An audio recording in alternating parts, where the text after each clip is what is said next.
आज हामी मुख्य गरी न्यायालयमा जो विकृति जो देखियो त्यसको विरुद्धमा हामी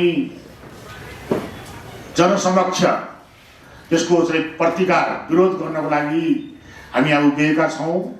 हामीले यो हाम्रो संयुक्त राष्ट्रिय जनआन्दोलन मोर्चाले सुरुदेखि भनिआएको कुरा हो कि नेपालमा गणतन्त्र चल्दैन, यो अभाव छ।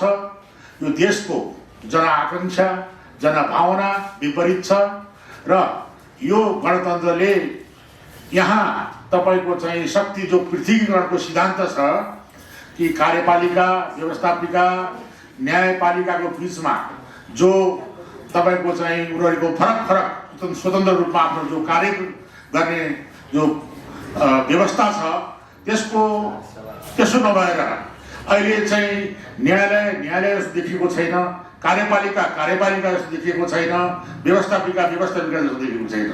अझ अहिले त बारमा जो हिजो साथीले भनिसक्नुभयो जो भूमिनन्द चुडालमाथि जो विराट न्यौपानेले जसरी हातपात गरे त्यसको विरुद्धमा हाम्रो मोर्चाको तर्फबाट तत्काल भूमिनन्दलाई गिरफ्तार गरेर कानुनी कारबाही होस् भन्ने हाम्रो माग छ। र तपाईको चाहिँ अहिले न्यायालयमा जसरी न्यायाधीशहरूले बेन्च बहिष्कार गरेर जसरी नेपाली जनतालाई न्यायबाट चाहिँ तपाईको चाहिँ वञ्चित गरिरहेको अवस्था छ र सम्पूर्ण ती दलगत स्वार्थले लागेका ती न्यायाधीशहरूको पनि राजीनामा माग गर्दछौँ। र हामी प्रधानमन्त्री शेरबहादुर देउवालाई के भन्दछौँ भने अब यो देशमा अति हो, शासन चलेन, कुशासन भयो, अराजकता फैलियो, न्यायालय स्वतन्त्र भएन, त्यसकारण चाहिँ भ्रष्टाचार चरमचरीमा पुग्यो। त्यसकारण तुरुन्त हामीले पहिले पनि हामी भनिरहेका छौँ कि राजा सहितको अब एउटा सर्वपक्षीय सम्मेलन तुरुन्त डाकियोस् र त्यो सम्मेलनमा यो देशको वास्तविक समस्या के हो त्यसमाथि बहस होस्, त्यसमाथि छलफल होस् र त्यसबाट चाहिँ एउटा समाधान निकाल्नु पर्ने आजको आवश्यकता छ। र यसो भन्दै म फेरि पुनः यो जुन अदालतको व्यतिथि छ त्यसको विरुद्धमा यहाँ प्रधान न्यायाधीशलाई मात्रै दोषी जाने बनाइएको छ, जबकि न्यायाधीश नियुक्ति हुँदाखेरि तपाईको चाहिँ पार्टीका अफिसहरूमा नियुक्ति भएका न्यायाधीशहरूको जो लावा लस्कर देखिएको थियो त्यसको चाहिँ एउटा चाहिँ प्रतिस्वरूप आज खुलस्त रूपमा चाहिँ जसरी स्याल भुइँया मचिन्छ नि त्यसरी आज चाहिँ उनीहरू चाहिँ यी वास्तविक यी चाहिँ पार्टीका चाहिँ कार्यकर्ता हुन्, यी न्याय दिनको लागि आएका होइनन् भन्ने कुरा सिद्ध भएको छ। त्यसकारण सम्पूर्ण ती दोषी दलगत तपाईको चाहिँ स्वार्थमा लागेका सम्पूर्ण न्यायाधीशहरूको पनि राजीनामा पुनः माग गर्दै म आफ्नो 2 शब्द टुङ्ग्याउँछु। धन्यवाद। प्रशासन चलाउन सक्दैन, प्रधानमन्त्रीले राज्य सञ्चालन गर्न सक्दैन भने राजीनामा दियोस्। संयुक्त राष्ट्रिय जनआन्दोलन मोर्चा सरकार चलाउन सक्षम छ र हामी सरकार चलाएर हामी देखाउन पनि हामी चाहिँ तयार छौँ। धेरै कुराहरू हाम्रो संयोजकले भनिसक्नु भएको छ, अब समय धेरै नलिउँ, यही भन्दै म बिदा भएँ। धन्यवाद। आन्दोलन मोर्चा 2078ले 7 प्रदेशमा आफ्ना संगठनहरू आफ्ना चाहिँ विभागहरू अथवा प्रदेशात्मक समितिहरू निर्माण गरिसकेको छ र त्यो समितिले पनि जिल्लामा चाहिँ आफ्ना समितिहरू त्यहाँबाट पनि निर्माण भइसकेको छ। केन्द्रीय समिति अगाडि नै निर्माण भइसकेको थियो। किन भन्दाखेरि हामी यी जति पनि कुराहरू यहाँले सुनिसक्नु भएको छ, जुन भ्रष्टाचार जुन अनियमितता सर्वोच्च अदालत माथिको अहिलेको चाहिँ राजनीतिक दलहरूले अथवा गरेको भागबण्डा र न्यायालयले कार्यपालिकामाथि खोजेको भागभण्डा, कार्यपालिकाले तपाईको न्यायालयलाई गरिएको चाहिँ तपाईको एक प्रकारको प्रयोग, व्यवस्थापिका जस्तो तरिकाले काम गर्नु नसक्नु, यानि कि शक्ति पृथकीकरणको सिद्धान्त, जुन सिद्धान्त वास्तवमा संसदीय चाहिँ तपाईको चाहिँ के भन्दाखेरि व्यवस्थाको एउटा मूल मर्म हो, मूल जरो हो। माइतीघर मण्डलामा 11:30 बजे सबै दाजुभाइ दिदीबहिनीहरूलाई जम्मा हुने र त्यहाँबाट हामीले विरोधको कार्यक्रमहरू तय गरेका छौँ। सबैलाई उपस्थित हुन हार्दिक आग्रह गर्दै म न्यायालयभित्र भएको भ्रष्टाचार, कुरीति, विसङ्गति, विकृतिहरूको विरुद्धमा हामी अन्तिमसम्म लड्नेछौँ। आम नेपाली जनताले अन्तिमसम्म लड्ने प्रण गर्दै म यहाँको बिचमा आफ्ना भनाइहरू यहीँ राख्दै बिदा हुन्छु। धन्यवाद। व्यवस्था टिक्न सक्दैन हो, आज त्यही भइराखेको छ। यो व्यवस्था टिक्न नसक्नुको कारण भनेको व्यवस्थापिकाले व्यवस्थापिका जस्तो काम गर्न सकिराखेको छैन, कार्यपालिकाले कार्यपालिकाको जस्तो काम गर्न सकिराखेको छैन, न्यायपालिकाले न्यायपालिकाको जस्तो काम गर्न सकिराखेको छैन। यानि कि शक्ति पृथकीकरण पूर्ण रूपमा फेल भइसकेको छ। त्यसको अर्थ व्यवस्था फेल भइसकेको छ, त्यसको अर्थ संविधान फेल भइसकेको छ। हो त्यही भएर हामी संयुक्त राष्ट्रिय जनआन्दोलन मोर्चा 2078ले हाम्रो पूर्ण तयारीका साथ हामी आन्दोलनको अब तयारी गर्नुपर्छ भनेर अगाडि बढिराखेका छौँ। र त्यसै सन्दर्भमा भोलि पनि हामीले 11:30 बजे यो न्यायालयको प्रसङ्गलाई लिएर विरोध गर्नका लागि हामी कार्यक्रम राखिरहेका छौँ। र जति पनि यहाँ पत्रकार साथीहरूबाट सुनिरहनु भएका सम्पूर्ण आदरणीय मान्यवरहरू, मित्रहरू सबैलाई माइती घर मण्डलमा 11:30 बजे आइदिनु हुनको लागि म अनुरोध गर्दै अब अन्तिममा हाम्रो चाहिँ यो कार्यक्रमको प्रेस विज्ञप्तिको एउटा चाहिँ तपाईँको पुरा सम्पूर्ण सार जिस्ट यहाँ प्रस्तुत हुनेछ र त्यो प्रस्तुत गर्नुहुनेछ आजको यस सभापति महोदय आदरणीय वरिष्ठ अधिवक्ता श्री विष्णु भट्टराईज्यूले। र विष्णु भट्टराईज्यू, यहाँलाई स्वागत छ। धन्यवाद। यो देशको सर्वोच्च अदालतको न्यायाधीश हरिकृष्ण कार्कीजीले यो देशको सम्मानित सर्वोच्च अदालतको सम्माननीय प्रधान न्यायाधीश समक्ष एउटा प्रतिवेदन प्रस्तुत गर्नुभयो, रेकर्ड रहोस्। र त्यो प्रतिवेदनमा सम्माननीय प्रधान न्यायाधीशले हरिकृष्ण कार्कीजीको संयोजकत्वमा अदालत भित्रको बेथेती, विसङ्गति, भ्रष्टाचार र बिचौलियाको छानबिन गरेर प्रतिवेदन पेश गर्नका लागि कमिटी बनाउनुभयो। त्यो कमिटीले भदौ 14 गते सम्माननीय प्रधान न्यायाधीशलाई अदालतमा बिचौलिया छ, अदालतमा भ्रष्टाचार छ, अदालतमा बेथिति विसङ्गति छ भन्दै संवैधानिक परिषदको व्यवस्थालाई पुनर्विचार गर्नुपर्छ भन्ने प्रतिवेदन दिनुभयो। मैले यहाँहरू समक्ष संयुक्त राष्ट्रिय जनआन्दोलन मोर्चाको सहअध्यक्षको हैसियतले साथै जिम्मेवार कानुन व्यवसायीको हैसियतले यो कुरा भनिरहेका छु।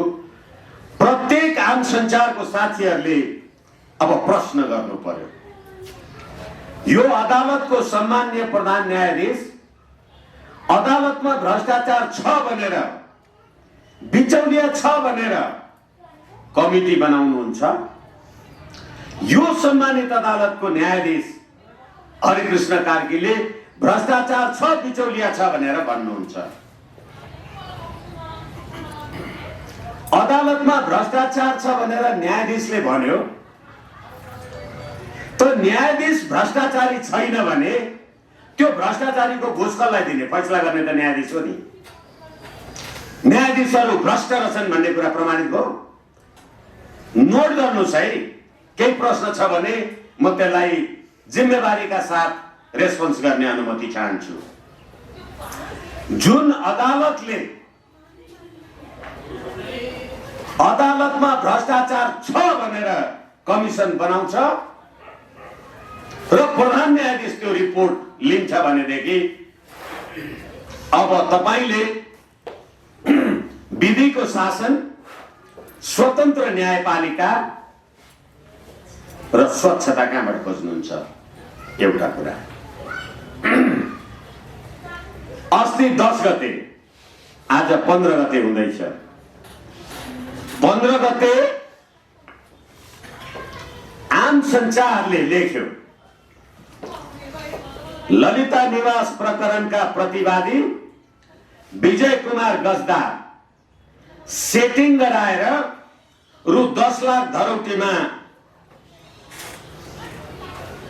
77/8/30 गते 78/3/30 गते थुना मुक्त भए भनेर लेख्यो। भ्रष्टाचार र सेटिङ कसले गर्दछ? यो पत्रकारहरूलाई थाहा रहेछ नि, त्यो सेटिङ गराउने मान्छेको नाउँ भन्ने भए त हुन्थ्यो। यो सरकार सत्ताधारी पार्टीको उपाध्यक्ष विजय कुमार गजदारजी, मेरो व्यक्तिगत आग्रह पूर्वाग्रह केही छैन, तर देशको कानुनी र संवैधानिक व्यतिथिको बारेमा कुरा गरिराखेका छु। विशेष अदालतमा सेटिङ गराएर 10 लाख रुपियाँ धरौटीमा छुटे भनेर समाचार सार्वजनिक हुँदा यो देशको न्यायालयले हामी भ्रष्ट होइनौं भन्यो कि भनेन? तपाई भ्रष्ट हो भने पदमा किन बस्नु भएको छ? तपाई भ्रष्ट होइन भने तपाईलाई भ्रष्टाचारी भन्यो मानहानिमा किन कारबाही गर्नुहुन्न? अब अहिले परमादेशको सरकार छ, नेपाली जनताको सरकार होइन। फेरि पनि म चुनौती र जिम्मेवारीका साथ भनिराखेका छु। 275 को पार्लियामेन्टमा 63 भोट पाएर नेपाली जनताको सरकार हुँदैन। 2078 असार 28 गते यो देशको सर्वोच्च अदालतको संवैधानिक इजलासले यो देशको न्यायपालिका, विधायिका र कार्यपालिका तीनैवटा अधिकार निरङ्कुशताको बीजारोपण गर्यो। संघीय लोकतान्त्रिक गणतन्त्र भनेको संघीय संवैधानिक इजलास दलगत निरङ्कुश गणतन्त्र भयो। हरेक प्रश्नको उत्तर दिन तयार छु म। सर्वोच्च अदालतको संवैधानिक इजलासले चोलेन्द्र शमशेर राणा, आनन्द मोहन भट्टराई, ईश्वर खतिवडा लगायतको 5 जनाको इजलासले, तपाईहरुलाई याद रहोस्, हरेक फैसला लेखिसकेपछि यो फैसलामा मेरो सहमति छ भनेर सबै न्यायाधीशले सही गरे हुन्छ। असार 28 गतेको फैसलाले फल्नालाई प्रधानमन्त्रीमा नियुक्ति गर्नु भनेपछि संविधानको धारा 77 ले राष्ट्रपतिले प्रधानमन्त्रीमा नियुक्ति गर्छ भन्ने कुरा हुँदा राष्ट्रपति भन्दा सुपर कार्यकारी अधिकार फल्नालाई प्रधानमन्त्रीमा नियुक्ति गर भनेपछि सर्वोच्च अदालत कार्यकारी भयो कि भएन? कसैले भनिदियोस् मलाई, मैले भनेको कुरा झुटो भयो भने म दण्ड सजाय भोग्न तयार छु।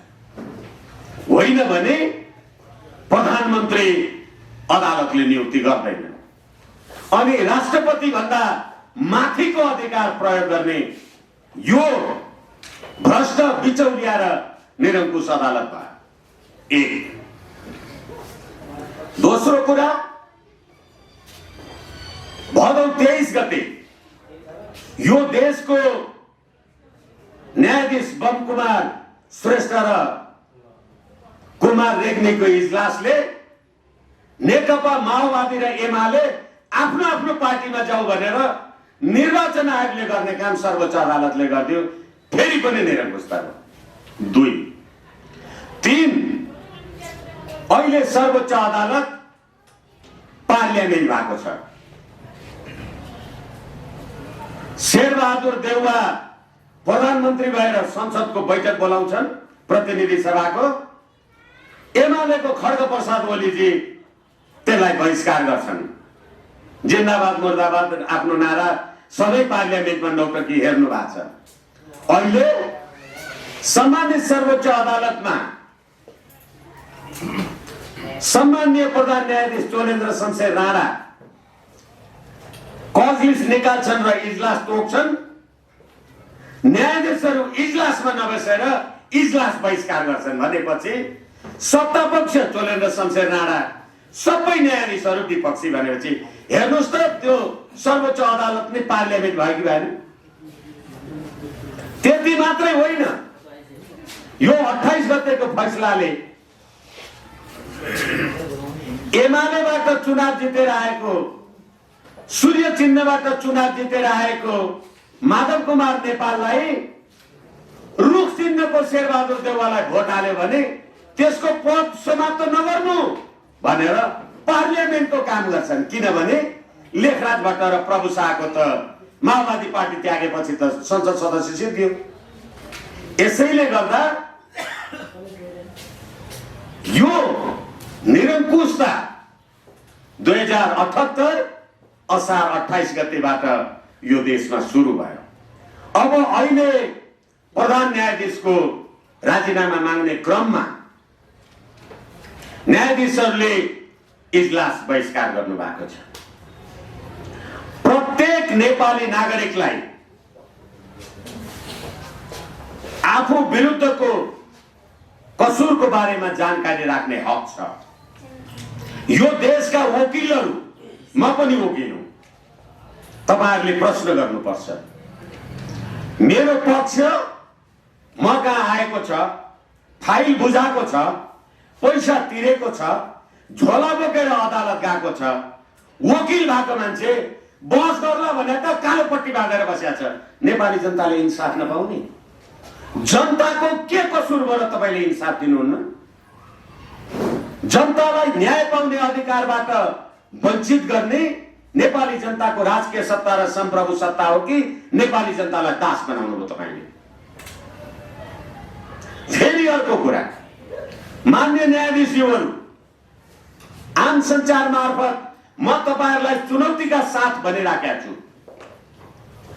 नेपाली जनताको कर तिरेर गाडी चढेर अफिस आउनुहुन्छ,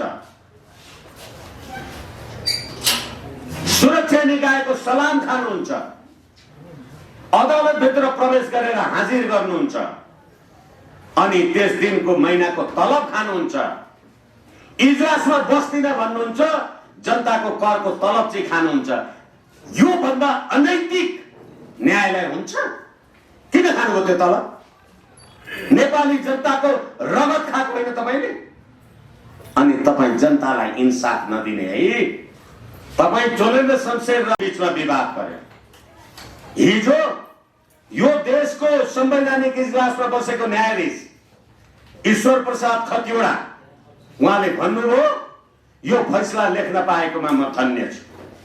आज त्यही फैसला लेख्ने 4 जना न्यायाधीशहरू चोलेन्द्र शमशेर राणा भन्दा बाहेक तपाईहरु महान, अनि एक्लै चोलेन्द्र शमशेर राजीनामा गर्नुपर्छ भन्दा तपाईहरुलाई तपाईहरुको निष्ठा लज्जा बोध हुँदैन तपाईहरुलाई? यो देशका वकिलहरू म तपाईलाई निवेदन गरौँ, यो देशको बार एसोसिएसनले 2077 4/26 गते सम्मान्य प्रधान न्यायाधीश चोलेन्द्र शमशेरलाई औपचारिक प्रतिनिधि मण्डल गएर भन्यो नेपालका न्यायाधीशहरूमा कार्यक्षमताको अभाव छ, तिनलाई दीक्षित गर्नुपर्छ। कसले भन्यो? नेपाल बारले भन्यो। कसले भन्यो? सर्वोच्च बारले भन्यो। कोसँग भन्यो? चोलेन्द्र शमशेर जबरा प्रधान न्यायाधीशसँग भने। त्यतिखेर चोलेन्द्र शमशेर जबरा चाहिँ सर्व क्षमताले योग्य रहेछ, अरु न्यायाधीश चाहिँ अयोग्य रहेछन् भने आयो तपाईले? आज 2 महिना बितेको छैन अनि चोलेन्द्र चाहिँ अयोग्य, हामी चाहिँ सबै योग्य भन्ने यो नेपाल बारका वकिलहरूलाई लाग्छ कि छैन? तपाई न्यायाधीशहरूलाई दीक्षित गर्नुपर्छ भन्ने म वकिल, म प्रधान न्यायाधीशकोमा डेलिगेसन गर्न जाने, अनि भोलिपल्ट त्यो न्यायाधीशको इजलास बसेको छ, फाइल लिएर गएर श्रीमान मेरो यो कानुन यो दफाले त मेरो पक्षले जित्नुपर्छ, मेरो पक्षमा फैसला गर्नुस् भनेर म कसका भन्न जान्छु? जसलाई मैले हिजो अयोग्य भनेर चोलेन्द्रलाई भन्न गएको थिएँ। यहाँको वकिलको नैतिकता हेर्नुस्। तिनीहरूले बेन्च बहिष्कार गर्ने। किन बहिष्कार गर्ने? तिमीले शपथ ग्रहण गरेका छौ नेपाली जनतालाई न्याय निष्पादन गर्ने कुरामा क्षमताका साथ अगाडि जान्छु। तर आज नेपाली जनता कहाँ थियो बास अघि म को थिएँ, जे होला अब लामो कुरा भनेको फेरि। त्यसैले गर्दाखेरि आज जनताले न्याय नपाएर तडपिराखेको बेलामा जब रोम जलिराखेको थियो, when Rome was burning, then Nero was playing his flute. जब रोम जलिराखेको थियो रोमको सम्राट नीरो अत्याचारी बाँसुरी बजाइरहेको, सर्वोच्च अदालतमा बाँसुरी बजाएर बस्नुहुन्छ, जनता सडकमा न्याय नपाएर रोइरहेका छ। कहाँ जाने? कस्तो लोकतन्त्र, कस्तो राज्य व्यवस्था। फेरि तपाईँहरूलाई याद होस्, हिजोबाट सर्वोच्च अदालतका बारका आफूलाई धुरन्धर वकिल हो भन्ने मान्छेहरू संविधान संशोधनको प्रश्न उठेका छन्। संवैधानिक परिषदमा प्रधान न्यायाधीश सदस्य हुन्छ। संवैधानिक परिषदको काम, कर्तव्य र अधिकार भनेको संवैधानिक पदहरूमा नियुक्ति गर्नु हो। राजनीतिक नियुक्ति गरेको मान्छे संवैधानिक परिषदमा बसेर अख्तियार दुरुपयोग अनुसन्धानमा मान्छे नियुक्ति भयो भने त्यो प्रधान न्यायाधीशले राजनीति गर्यो कि कर्तव्य पुरा गर्यो? तपाईँ भन्नुहोस् न। ए अहिले तपाईँलाई अब बल्ल संविधान संशोधनको कुरा याद भयो होइन? यसै कारण हामीले भनेका थियौं, यो भ्रष्ट र पतितहरूको राज्य प्रणाली, यो राज्य प्रणालीका प्रणेता यिनीहरू होइनन्, यिनीहरू वाहक मात्रै हुन्। यसकारणले गर्दाखेरि अहिले हिजो तपाईले एक मात्र क्षमतावान देख्नु भएको सम्माननीय प्रधान न्यायाधीशलाई सडकबाट माग गरेर तपाईँ राजीनामा माग्ने हो। सडकबाट प्रधान न्यायाधीश हटाउने हो भने, सडकबाट प्रधान न्यायाधीश नियुक्ति गर्ने कुरा आयो भने त्योभन्दा निरङ्कुशता अरू के हुन्छ? यसै कारण तपाईले बनाउनु भएको विधि, पद्धति, प्रक्रिया र प्रणाली छ भने संविधानको धारा 101 कार्यक्षमताको अभाव हुने सर्वोच्च अदालतका अरू 19 जना न्यायाधीश अनि कार्यक्षमताले पूर्ण छ भनेर हिजो संसदीय सुनवाई समिति र संवैधानिक परिषदले चोलेन्द्र शमशेर ठिक भनेको कुरा अहिले कसरी गलत हो? हरेक, मैले धेरैचोटि भनिसकेँ, हरेक प्रश्नलाई उत्तर दिनको लागि म तयार छु। निरङ्कुश निर्दलीय पञ्चायती भनेर, पञ्चायती व्यवस्था भनेर 30 वर्ष नारा लगाउनु भएन। अदालत प्राङ्गणभित्र एउटा वकिलले अर्को वकिललाई लात हानेको, सडकमा दारू खाएर जड्याहरू हेरे जस्तो यो गतिविधि यो गणतन्त्रले ल्यायो कि ल्याएन? अनि त्यसले हिंसा कहाँबाट पाउने?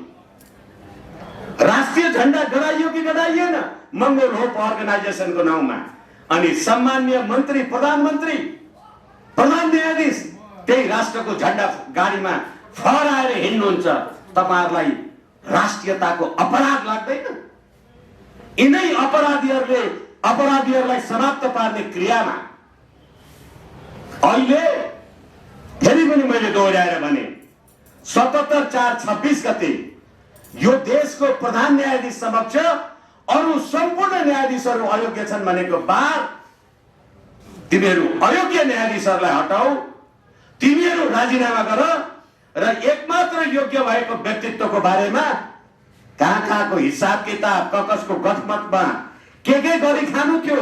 हिजो विजय गजदारलाई छोड्दाखेरि सेटिङ मिलाउनेहरू, ललिता निवास बेचेर खाने अभियोग लागेका माधव नेपाल, बाबुराम भट्टराईहरू, बुढी गण्डकीमा 9 अर्बको भ्रष्टाचार गर्ने शेरबहादुर देउवा लगायतका मान्छे र तिनैलाई परमादेशद्वारा सरकार बनाउने तिनी 4 जना अरू संवैधानिक पदका व्यक्तित्वहरू तुरन्त तिनीहरू आफ्नो पदीय दायित्व नैतिकताबाट च्युत भएका मान्छे, कमसे कम चोलेन्द्र शमशेर राणा इजलासमा बसेर मुद्दा त हेरिराखेका छ। तपाईँ इजलास बहिष्कार गरेर न्यायाधीश हुनका लागि लाज हुँदैन? यसकारणले गर्दा संयुक्त राष्ट्रिय जनआन्दोलन मोर्चाले यो देशको न्याय हराए गोर्खा जानु भन्ने हैन, तपाईले राजा रामशाहको राज्यमा आज अपराधीहरूलाई राज्य सत्तामा विराजमान जे गराउनु भएको छ, अब यो पद्धति, पात्र र प्रणाली यो सबैको अन्त्य अवश्यम्भावी छ। त्यसै कारणले अहिले न्यायालयको विकृति, विसङ्गति लगायत यो देशको सङ्कट, राष्ट्रियताको सङ्कट, भ्रष्टाचारीहरूको गडगडी र अपराधका विरुद्धमा भोलि 11:30 बजी हामीले एउटा सशक्त जनआन्दोलन प्रतिकारको कार्यक्रम तय गरेका छौं। त्यसमा सम्पूर्ण आम प्रसारण सञ्चारमा संलग्न साथीहरूको क्रियाशील सहभागितालाई उपस्थितिको लागि विनम्रताका साथ निवेदन गर्दै कमसे कम तपाईहरूको पनि आत्माभित्र रहेको नेपालीत्व परमात्माले यो विकृति हटाउन तपाईहरूको क्रियाशील योगदान वाञ्छनीय छ भनेर मैले मेरा वाणीलाई विश्राम दिन्छु। केही प्रश्नहरू छन् भने त्यसलाई सम्बोधन गर्ने अवसर पाऊँ।